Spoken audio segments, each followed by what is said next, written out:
Hi my name is Gaurav Sharma, welcome to NGC. बच्चों, इस video में हम लोग बात करेंगे heating effect of electric current के बारे में। इसकी जो डेरिवेशन है ना, लाइक फॉर्मूला जो प्रूफ होता है H=I²RT, वो कैसे प्रूव होता है और उसके समझेंगे, और कंप्लीट हीटिंग इफेक्ट के फिनोमिना को हम लोग इस वीडियो में इस कॉन्सेप्ट को समझेंगे। ठीक है, क्वेश्चन भी बताऊंगा आपको कि कैसे इस फॉर्मूला को लगा के आप क्वेश्चन को सॉल्व कर सकते हो, न्यूमेरिकल को स्पेशली। राइट, ये इंपॉर्टेंट कॉन्सेप्ट है बच्चों इस चैप्टर का। और दो कॉन्सेप्ट अगर मैं लूँ जो सबसे ज़्यादा इंपॉर्टेंट है, एक तो सीरीज़ और पैरेलल, दूसरा ओम्स लॉ, और इसको मैं सेम कैटेगरी में रखता हूँ, सवाल जहाँ से पूछ लिए जाते हैं। ठीक है, एक बात, जब लास्ट टाइम बोर्ड्स हुए थे ना कोविड से पहले के टाइम पे बच्चों, तो जूल्स लॉ ऑफ हीटिंग की डेरिवेशन पूछी गई थी, पता 2 नंबर में, मतलब वो प्रूफ करने के लिए आया था। और आज हम वही सीखेंगे कि होता क्या है इसके अंदर। अब आप लोगों ने कई हाई रेजिस्टेंस वायर तो देखे होंगे बच्चों, रेजिस्टेंस वर्ड आप लोगों ने समझा होगा, और हर एक मटेरियल का या हर एक वायर का अपना अलग अलग रेजिस्टेंस हमें देखने को मिलता है। तो जितनी भी जो हाई रेजिस्टेंस वायर होती है, फॉर एग्जांपल अगर मैं बात करूं नाइक्रोम वायर के बारे में, है ना, 2 वायर है मेरे पास, एक है नाइक्रोम वायर, ठीक है, एक है मेरे पास नाइक्रोम वायर और दूसरी है मेरे पास मान लीजिए कॉपर वायर। तो आप लोग जानते हैं कि हम दोनों का ही अलग अलग जगह यूज़ करते हैं बच्चों, अलग अलग जगह यूज़ करते हैं। जनरली जब आप देखते हैं अपने सॉकेट्स को, इन स्विचेस को, तो आप लोग जानते हैं कि वहाँ पे हम कॉपर वायर का इस्तेमाल करते हैं। कॉपर वायर आप लोगों ने देखी है, राइट, ब्राउनिश कलर की।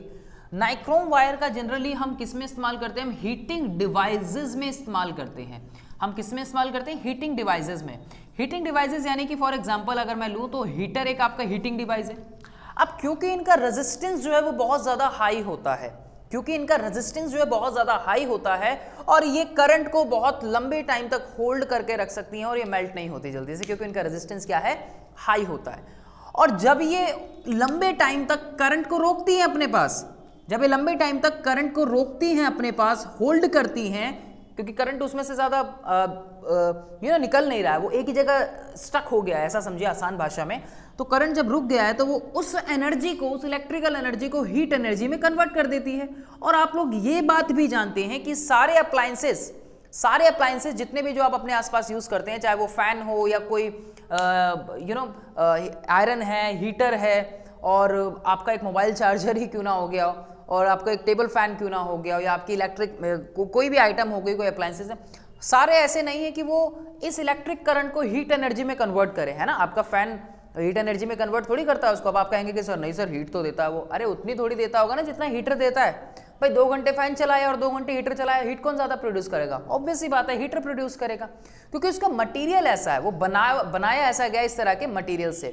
तो इनके बारे में ये बात करेंगे, इस कॉन्सेप्ट पे भी आएंगे वापस। तो सिंपली हम हीटिंग डिवाइसेस में या हीटिंग फिनोमिना में इसके बारे में बात करते हैं बच्चों। ये जो इंपॉर्टेंट एक पॉइंट है यहाँ पे, जो डेरिवेशन से रिलेटेड है, वो डेरिवेशन के बारे में बात करूंगा। देखो हीटिंग क्या है, हीटिंग इफेक्ट क्या है? हीट एनर्जी बोला ना मैंने बच्चों, मैंने अभी जो एक छोटी सी बात आपको बोली, मैंने उसमें क्या बोला? मैंने कहा ये एक तरह की एनर्जी है। क्या है? एनर्जी है। और एनर्जी जानते हो, energy one form to another form convert होती है, एक से दूसरी फॉर्म में लगातार कन्वर्ट होती है। और आप लोगों ने एक छोटा सा फॉर्मूला पढ़ा होगा, अगर मुझे एनर्जी निकालनी है तो यानी कि कुछ ना कुछ उसने वर्क डन किया होगा बच्चों। क्या किया होगा? कुछ ना कुछ वर्क डन जरूर किया है, राइट। एक छोटा सा फॉर्मूला आप लोग पढ़ते हो जो कि आपने शुरुआत में पढ़ा होगा पोटेंशियल से रिलेटेड, V = W/Q। अब ये W क्या है? यहाँ पे W जो है वो वर्क डन है। और वर्क डन क्या है? क्लास 9th में भी आप लोगों ने सीखा होगा, work done is like an energy तो है बच्चों, F/S, है ना, फोर्स इनटू में डिस्प्लेसमेंट। वर्क डन क्या है? एनर्जी तो है एक तरह की। तो अगर मेरे को वर्क डन यहां से निकालना हो तो W = V/Q। सिंपल सी मेरी एक इक्वेशन आ गई, और कोई दिक्कत नहीं होगी अगर मैं इसको इक्वेशन नंबर 1 मान लूंगा बच्चों, कोई प्रॉब्लम इसमें नहीं होगी, राइट। इसी तरीके से अगर मैं यहां से ये जो चार्ज है, पोटेंशियल हो गया, वर्क डन हो गया और चार्ज हो गया, क्यों? अगर मैं, यानी कि जब उसने वर्क डन किया तो कुछ ना कुछ चार्ज भी उसका लगा, राइट। तो अगर मैं यहां से चार्ज भी निकाल लूं, और चार्ज के लिए आप लोगों ने एक फॉर्मूला पढ़ा होगा, I = Q/T, यानी कि करंट से ही निकलता है बेसिकली ये, राइट। तो करंट हो गया ये I, Q/T, मतलब कितना करंट, कितना चार्ज फ्लो हुआ कितने टाइम में, that is the current simply.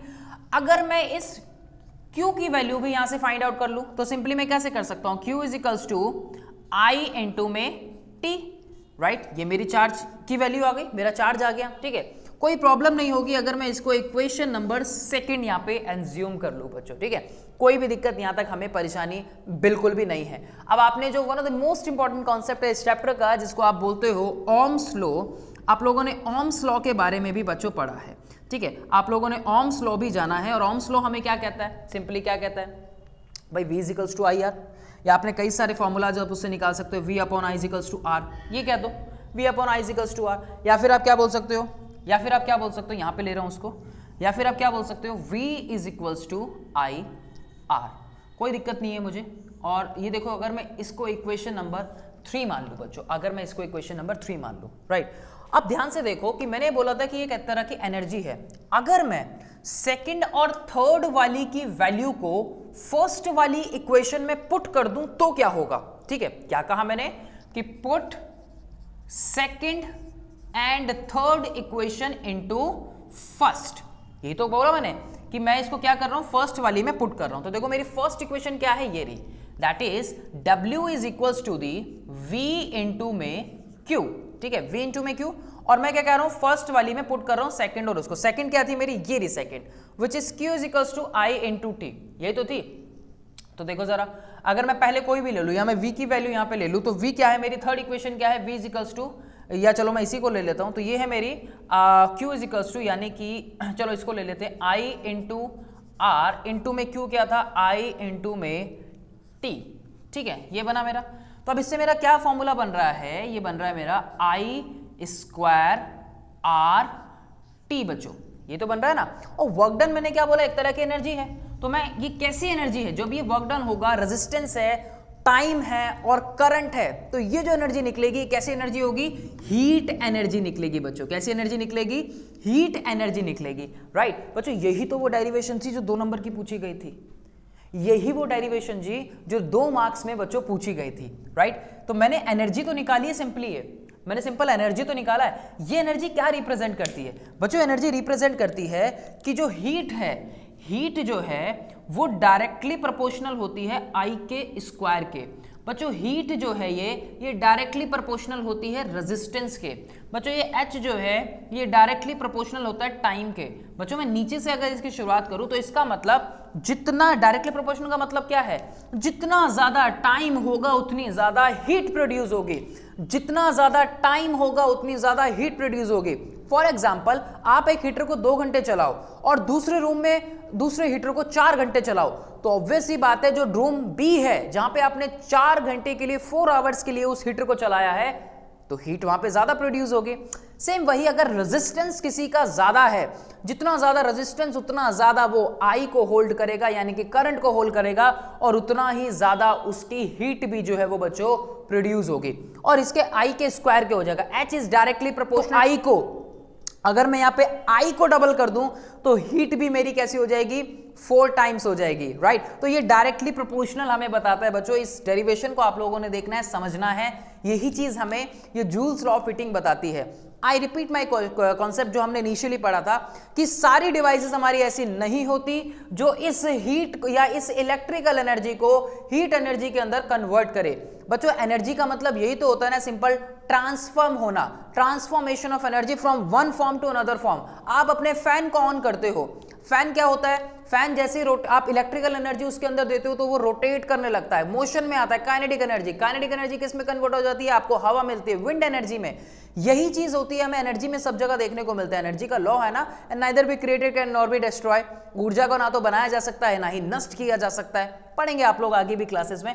तो ये सिंपल एक डेरिवेशन हमें यही बताती है कि किस तरीके से कन्वर्टेबल होती है फॉर्म ये, और ये चीजें मैटर करती है बच्चों। ये पॉइंट्स आप लोगों से पूछे जा सकते हैं, इस पे स्टार लगा लीजिएगा कि किन किन फैक्टर्स के ऊपर हीट जो है वो डिपेंडेंट होती है। तो रेजिस्टेंस है, टाइम है और करंट है जिसका स्क्वायर है, राइट। तो स्क्वायर आपके फॉर्मूला से निकला है। इस डेरिवेशन को दोबारा देखिएगा अगर आपको समझ नहीं आई, और मैं कुछ कॉन्सेप्ट आपको इसमें समझाऊंगा कि कहाँ पे आप इन फॉर्मूलाज को इस्तेमाल कर सकते हैं, लेकिन इस वीडियो में नहीं, अगली वीडियो में। अगर आपको वीडियो पसंद आई तो इसको लाइक करें और अपने दोस्तों के साथ शेयर करना ना भूलें। Thanks for watching.